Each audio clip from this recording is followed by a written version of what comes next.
என்னுடைய மகன் சிலம்பரசன் சிம்பு எஸ்டிஆரின் அழைப்புக்கிணங்க இங்கே வந்திருக்கக்கூடிய உங்கள் அனைவரையும் இந்த மாலை வேளையில் சந்திப்பதில் மகிழ்ச்சி அடைகின்றேன்.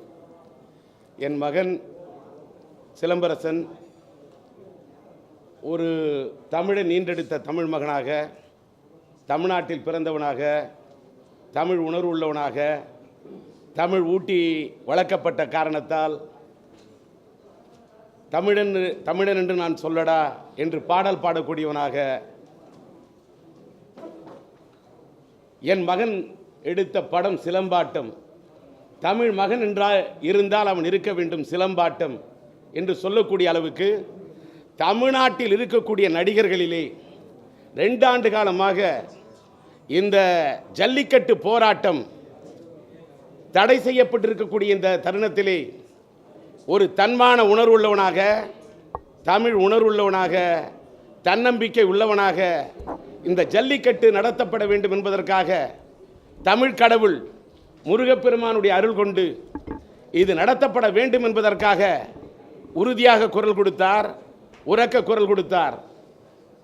நான் கூட மதுரைக்கு சென்று அவனியாபுரத்திலே அருவாள் பிடித்த ஐயனார் கோவிலிலே வணங்கிவிட்டு இந்த ஜல்லிக்கட்டு தடை செய்யப்பட்டு இருப்பதற்கு மத்திய அரசையும் மாநில அரசையும் கண்டித்து அங்கே சென்று ஒரு தமிழர் என்ற முறையிலே ஒரு லட்சிய திராவிட முன்னேற்ற கழகத்தின் தலைவர் என்பதையை ஒரு லட்சியமுள்ள தமிழனாக அங்கே சென்று நான் குரல் கொடுத்தேன்.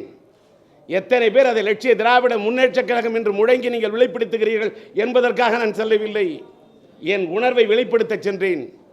கரடிக்கல் கிராமத்திலே அத்தனாயிரம் மக்களை கூட்டி, பல்லாயிரக்கணக்கான மக்களை கூட்டி கண்டன ஆர்ப்பாட்டம் நடத்தி எங்களுடைய உணர்வை, என் மகன் சிலம்பரசன் ரசிகர் மன்றத்தின் உணர்வை, என் மகன் சிலம்புவின் உணர்வை, எங்களுடைய லட்சிய திராவிட முன்னேற்ற கழகத்தின் தம்பிமார்களின் உணர்வை, இந்த மதுரை மண்ணிலே இருக்கக்கூடிய அந்த தென் மாவட்டத்து மக்களின் உணர்வை அங்கே நான் பதிவு செய்து விட்டு வந்தேன்.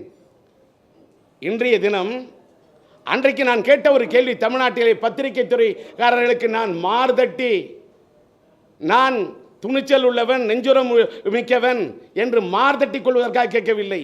தமிழ்நாட்டிலே 35க்கு மேலே கிட்டத்தட்ட 39 நாடாளுமன்ற உறுப்பினர்களையும் ராஜ்யசபையிலும் உங்களுக்கு நாடாளுமன்ற உறுப்பினர் கூடிய அதிமுகவின் நாடாளுமன்ற உறுப்பினர்கள் என்ன செய்து கொண்டிருக்கிறார்கள் என்ற கேள்வியை தமிழ்நாட்டில் துணிச்சலாக கேட்ட தமிழன் இன்னைக்கு நேற்று இல்லை.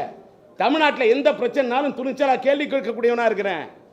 தமிழ்நாட்டிலே முன்னாள் முதலமைச்சராக இருந்த அம்மையார் எதிர்க்கட்சி தலைவியாக இருந்தபோது சட்டசபையிலே மானபங்கப்படுத்தப்பட்டால் கூட ஒரு பெண்ணுக்காக இழைக்கப்பட்ட அநீதியை எதிர்த்து தமிழ்நாடு முழுவதும் அனைத்து கட்சி பொதுக்கூட்டம் பேசியவன் இந்த டி ராஜேந்தர். கல்லடிகளை கல்லால் அடித்தார்கள், சொல்லால் அடித்தார்கள், காரை உடைத்தார்கள், கட்டிய வீட்டை உடைத்தார்கள். அத்தனையும் தாங்கி போராட்ட குரல் எழுப்பணும் டி ராஜேந்தர். பல காலகட்டத்தில் பல்வேறு போராட்டங்களை நெஞ்சிரத்தோடு நடத்தியவன் என்ற முறையில் சொல்கிறேன். இந்த ஜல்லிக்கட்டு போராட்டம் என்பது, அந்த ஜல்லிக்கட்டுக்கு தடை செய்யப்பட்டிருப்பது என்பது ஒரு மத்தியில் இருக்கக்கூடியது மோடி அரசு, பாரதிய ஜனதா அரசு. எங்களால் முடியும் முடியும் என்று பொன் ராதாகிருஷ்ணன் சொல்றாரு. தமிழிசை அவர்கள் இசைப்பாடி கொண்டிருக்கிறார், வேற விஷயத்துக்கெல்லாம் வசைப்பாடி கொண்டிருக்கிறார். இதற்கு ஏன் உங்களால் செய்ய முடியலன்னு கேட்கிறேன். நாங்க செய்வோம் நீங்க, நான் கேட்டேன் என்ன செய்வீங்க? நமஸ்காரம் செய்வீங்க, முடிஞ்சா பலகாரம் செய்வீங்க, என்ன செய்வீங்க? குரல் கொடுங்க. ஒன்னொன்னு, எங்க யாருக்குமே கிரெடிட் வேணாம், தமிழ்நாட்டில் போராடக்கூடிய யாருக்குமே வேணாம், உங்களுக்கே இருக்கட்டும் பங்கு, நீங்களே எடுத்துங்க. எங்களுக்கு ஜல்லிக்கட்டு நடத்தப்பட வேண்டும். ஜல்லிக்கட்டு நடத்த என்ன? மிருக வதை. என்ன மிருக வதை? இதெல்லாம் கதை. ஆட்டை அடிச்சு திம்பிங்க, அது மிருக வதை இல்லையா? கோழி அடிச்சு திம்பிங்க, அது மிருக வதை இல்லையா? தமிழ்நாட்டில் சிலம்பு பேசுனதுக்கு பிறகு, அதுக்கு முன்னாடி யாருக்கும் பேசுறதுக்கு, பூனைக்கு யாரு மணி கட்டுறதுன்னு தெம்பு இல்லையா? துணிச்சல் இல்லையா? துணிவு இல்லையா? சினிமாவில் தோல் தட்டுறது, தொட தட்டுறது மட்டும் வீரம் இல்லை, அது ஹீரோயிசம் இல்லை. திரையில் இருக்கக்கூடாது ஹீரோயிசம், திரையில் இருக்கணும், அது ஹீரோயிசம் இல்லையே. பேசுனான ஒரு தமிழன், ஒரு தமிழன் பெற்ற மகன் தமிழன் பேசுனான, ஒரு எங்க வீட்டு வேலம் பேசுனான, சிலம்பாட்டன் சிலம்பொடியா தயிரி குதிச்சவன் பேசினவன். நாங்க மாட்டுக்கு சலங்கை கட்டணும், சலங்கைக்காகவும் போடுவோம், இலங்கைக்காகவும் போராடுவோம்.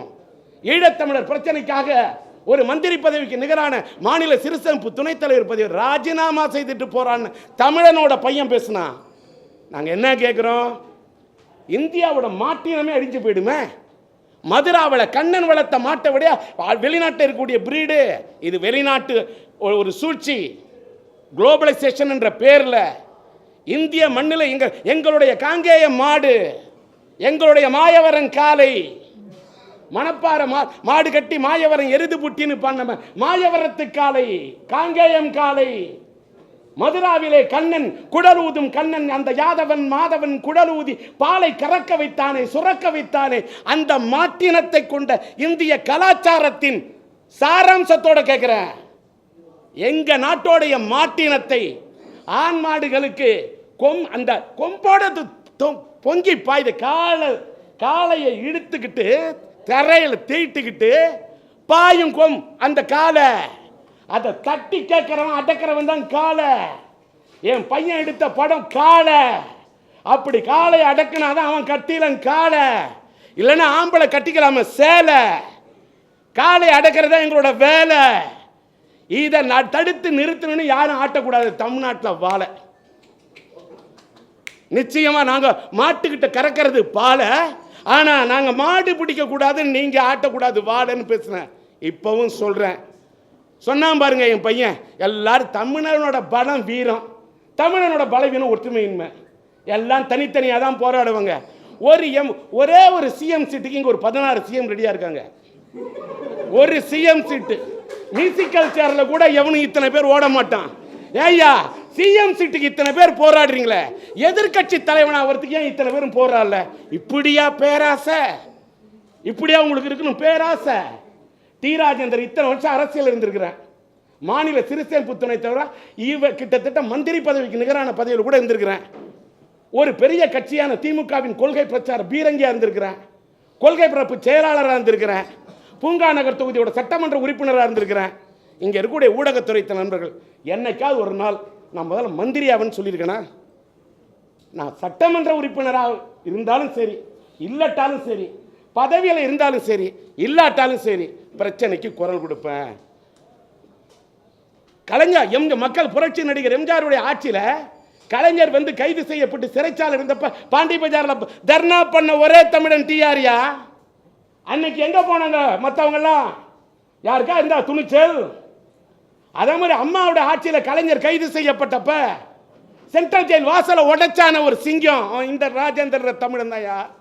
அன்னைக்கு யாரு எங்க போனாங்க மற்றவங்க எல்லாம்?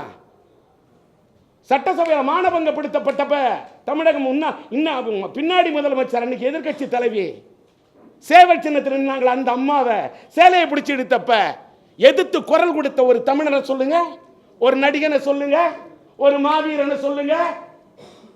யாரு பேசுன? அதனாலதான் என் மகன் பேசுறான். பேசுவாயா? பேசுவான். தமிழன் பெத்த புள்ள. ஜல்லிக்கட்டு போராட்டத்துக்கு மாணவர்கள் போறான்னா தடியடி அடிப்பீங்களா? நானும் மாணவனா இருந்து வந்தவன் தான். ஏவிசி காலேஜ் இருந்து படிச்சுட்டு வந்தவன், அண்ணாமலை பல்கலைக்கழகத்தில் படிச்சுட்டு வந்தவன். இந்த அரசு மாணவர்கள் மீது கை வைத்தால், தடியடி நடத்தினால், இது தமிழனோட இன உணர்வு. எங்களுடைய வீர போராட்டத்தை கலாச்சாரத்தை தடுத்து நிறுத்த நீங்க யார்? நாடாளுமன்ற உறுப்பினர்கள் என்ன பண்றீங்கன்னு கேட்டேன். பொயஸ் தோட்டத்தில் பூ பறிச்சுட்டு இருக்கீங்களா? யாருக்காவது பூமாலை போட்டுக்கிட்டு இருப்பீங்களா? யாருக்காவது பாமாலை பாடுவீங்களா? பாராளுமன்றத்துக்கு போக மாட்டீங்களா? கேட்ட பிறகுதான் நாடாளுமன்றத்தில் பிரதம மந்திரியை சந்திக்கிறதுக்கு போறாங்க. போனா மரியாதை கிடைக்குதா? இல்ல. உங்களுடைய லட்சணம் தான் தமிழங்கிட்ட ஒற்றுமை இல்லை. அதனால நாளைக்கு சிம்பு சொன்னார, நீ எந்த கட்சிங்கிறது முக்கியம் இல்லை, நீ தமிழன்னு. தமிழ்நாட்டில் யாரோ இருக்கலாம், எத்தனையோ மொழி பேசுறவங்க இருக்கலாம், அவங்களெல்லாம் ஒண்ணுமே நான் சொல்ல. தமிழ் மொழி பேசினாலும் தமிழ்நாட்டில் பிறந்திருந்தாலும் யாருக்கு தமிழ் இன உணர்வு இருக்கோ அவங்களுக்கு. ஏன் தேட்டர் வாசலில் படம் பார்க்கறதுக்கு போய் நிற்கிறீங்க கூட்டமா? பூகம்பம் வந்தால் வெளியில் போய் நிற்கிறீங்க? ஏன் புகைச்சா வந்தாலே போய் நிற்கிறீங்க? ஏன் ஒரு நடிகை வந்து கடையை திறக்கிறதுனால நகை கடை வாசல்ல நடையா நடக்கிறீங்க? ஒரு தமிழனோட இன உணர்வு, ஒரு வீர போராட்டம். இந்த நேரத்தில் நீங்க ஒன்றும் பண்ண வேணாம். 5 மணிக்கு அவர் சொன்னாரு, அவர் வீட்டு வாசல் நிற்கிற மாதிரி முடிந்தால் உங்க வீட்டு வாசல் நிற்கிற ஒரு கோரிக்கை தான் வைக்கிறாரு. ஒரு அகிம்சை போராட்டம் தான், ஒரு உணர்வை வெளிப்படுத்துறதுக்கு ஒரு சின்ன ஒரு தருணம் தான். முடிஞ்சா செய்யுங்க. நாளைக்கு 12ஆம் தேதி 16ஆம் தேதி மாட்டுப்பொங்கல். மாட்டுப்பொங்கல்ல தான் நம்ம ஜல்லிக்கட்டு பண்ணோம். அலங்காநல்லூர் மட்டும் கருப்பு கொடி ஏத்தன அவசியம் இல்லை. உணர்வுள்ள தமிழனே, உன் வீட்டு வாசலில் ஏற்று கருப்பு கொடி, தாங்கிப்பிடி கருப்பு கொடி. எத்தனை நாள் நடத்துவார்கள் தடியடி? மோடி அரசு, மோடி கிட்ட பிரதம மந்திரியை சந்திக்க போன தமிழ்நாட்டு நாடாளுமன்ற உறுப்பினர்கள் கிள்ளுக்கீரையா? மனுவை வாங்க மாட்டாங்களா? மனு தள்ளுபடியா இல்ல தமிழனின் மன உணர்வு தள்ளுபடியாகிறதா கேட்கிறேன். சுப்ரீம் கோர்ட்ல சுப்ரீம் கோர்ட் உத்தரவு இருக்கு. அந்த தடை நீக்கப்பட வேண்டும் என்றால் காட்சி பொருளாக வைக்கக்கூடிய விலங்கியல் பட்டியல காளை மாட்டை நீக்குங்க. அது என்ன திருத்தம்? எங்க தமிழனுக்கு இருக்கு இவ்வளவு வருத்தம், எங்களுக்கெல்லாம் திருத்தம் போராது. ஆறவே அந்த பட்டியலேருந்து காளை மாட்டை நீக்கணும் ஆட்டோமேட்டிக்கா. அதனால் எங்களுக்கு நாங்கள் இது நடத்துகிறோம், ஜல்லிக்கட்டு நடத்துகிறோம், ஆட்டோமேட்டிக்காக சுப்ரீம் கோர்ட் உத்தரவு கொடுத்துட்டு போகுது. ஏன் கண்ணாமூச்சி விளையாடுறீங்க? உங்களுக்கே விருப்பம் இல்லை. செய்வோம், செய்ய மாட்டோம், செய்வோம், எங்களால் முடியும். அது பொன்ராதாகிருஷ்ணன் தமிழ் எங்களால் முடியும். சரி செய்யுங்க, எங்களால் முடியும். ஆனால் என்ன வடிவேல் மாதிரி பேசிக்கிட்டே இருப்பீங்களா? நடக்காது. அதனால எங்களை பொறுத்த வரைக்கும் முடிஞ்சா வாசல்ல என் மகன் சொன்னது மாதிரி கட்சியெல்லாம் மீறி தமிழென்ற ஒரு இன உணர்வு இருந்தா வீட்டு வாசல்ல நில்லுங்க. முடிஞ்சா நில்லுங்க. அப்படி நின்னா கருப்பு சட்டை போட்டு நில்லுங்க. என்னை பொறுத்தவரையில் என்னுடைய தம்பிமார்களை, என்னுடைய லட்சிய திராவிட முன்னேற்ற கழகத்தின் தம்பிமார்களை, என்னுடைய சிம்பு மன்றத்து சிங்கங்களை போடு கருப்பு சட்டை, தாங்கி புடி கருப்பு கொடி. அந்த கருப்பு கொடி இந்த மத்திய அரசுக்கும் மாநில அரசுக்கும் எதிர்த்து காட்டும் வெறுப்பு கொடி. அது தமிழரது நெருப்பு கொடி. தமிழா நீ பிடிக்கும் பொறுப்பு கொடி. அப்படி புடி. ஆமா, இத்தனை நாள் நடந்த பொங்கல்னா வேற. இத்தனை நாள் நம்ம பண்ண பொங்கல் தமிழன் பொங்கல். இது தன்மான பொங்கல். இத்தனை நாள் இருந்தது தை பொங்கல். இது தன்னம்பிக்கை பொங்கல். இத்தனை நாள் பண்ணது சர்க்கரை பொங்கல். இது தமிழனோட அக்கறை பொங்கல். இத்தனை நாள் நம்ம பண்ணது இனிப்பு பொங்கல். இது நம்மளோட எதிர்ப்பு பொங்கல். நம்மளுடைய கருப்பு பொங்கல், நம்மளோட வெறுப்பு பொங்கல், நம்மளுடைய பொறுப்பு பொங்கல், நம்மளோட நெருப்பு பொங்கல். இத்தனை நாள் பண்ணது பொங்கும் பொங்கல், இப்பொழுது பொறுப்பும் பொங்கல். இத்தனை நாள் பொங்கலோ பொங்கல், இது போராட்ட பொங்கல். இத்தனை நாள் நம்ம பண்ணி காட்டுறது பச்சரிசி பொங்கல், இப்பொழுது பண்பாட்டு பொங்கல், நம்முடைய பாரம்பரிய பொங்கல். இத்தனை நாள் பண்ணது நாம் செய்து காட்டியது வெண்பொங்கல், அது பெண் பொங்கல். இப்பொழுது தமிழ் ஆண்களின் பொங்கல். இது தமிழ் சிங்கங்களின் பொங்கல், கொள்கை தங்கங்களின் பொங்கல், தமிழ் சங்கங்களின் பொங்கல். இத்தனை நாள் நாம் கொண்டாடியது கொண்டாட்ட பொங்கல். இப்பொழுது நாம் செய்ய போவது போராட்ட பொங்கல். இத்தனை நாள் நாம் கண்டது மாட்டு பொங்கல். இப்பொழுது மானமுள்ள தமிழனின் பொங்கல், மாணவர்களின் பொங்கல். இன்னும் சொல்ல போனால் மாடுகளின் இத்தனை நாம் கண்டது மாடுகளின் குழம்பு பொங்கல்.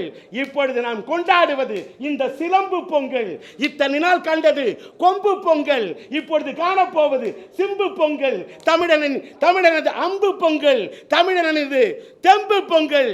எல்லாவற்றுக்கும் மேலாக இத்தனை நாள் கொண்டாடியது காணும் பொங்கல்.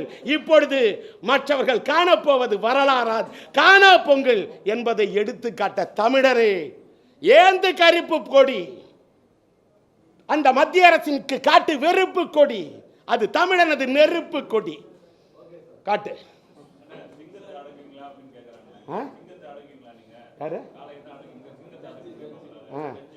இன்னொன்னு சிங்கத்தை அடக்குங்க, இன்னொன்னு சிங்கத்தை அடக்கு. புலியையே முரத்தாலே விரட்டி அடிச்ச தமிழச்சியை கொண்ட தமிழ் மாநிலம் அது தெரியுமா? தெரியுமா? புலியையே முரத்தால விரட்டி அடிச்ச தமிழச்சி இருந்த அந்த காலம். இப்ப ஏன்னு கேட்டா நீங்க தாய்ப்பால் குடிக்காம புட்டிப்பால் குடிச்சதான் இந்த மாதிரி தான் புத்தி இல்லாத கேள்வி கேட்க தோணும். நீ தாய்ப்பால், தமிழ் பால், துடிப்பால், உணர்பால் நீ குடிச்சிருந்தா தெரியாது. தெரியுமா? இன்னொன்னு சொல்றிய சிங்கத்தை அடக்குவான்னு. ஆன்மீகமும் அரசியலும் ரெண்டு கண்கள் என்று சொன்ன முத்துராமலிங்க தேவரையா புளிய விட்டா கூட அடக்கி பிடிச்ச தமிழன். புரியுமா?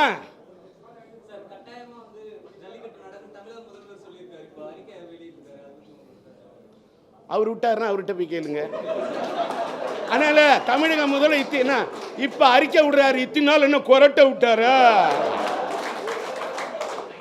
இத்தனை நாள் கொரட்டை விட்டார். நாங்க பேசுவோம் இல்ல, மதுரையில போய் நாங்க பேசுறோம் இல்ல, பேசின இடம் கரடிக்கல்லு, நாங்க என்னைக்குமே வைரக்கல்லுன்னு நாங்க பேசணும்ல. நாடாளுமன்ற உறுப்பினர் என்ன பண்றீங்கன்னு கேட்ட பிறகுதானே உணர்வு வருது. இத்தனை நாள் என்ன பண்ணாரு? யாருக்கும் பன்னீர் சொல்லும், பன்னீர் தெளிக்க கூடாதியா? தமிழனோட உணர்வோட பொங்கணும். பொங்க சொல்லுங்க. பொம்பளை வைக்கிற பொங்கலை ஆம்பளை வச்சுக்கிட்டு இருந்தாக்கா அசிங்கம். மேல பொறும்ல, அதுக்கு மேல கேட்க முடியாது, தெரியும்ல.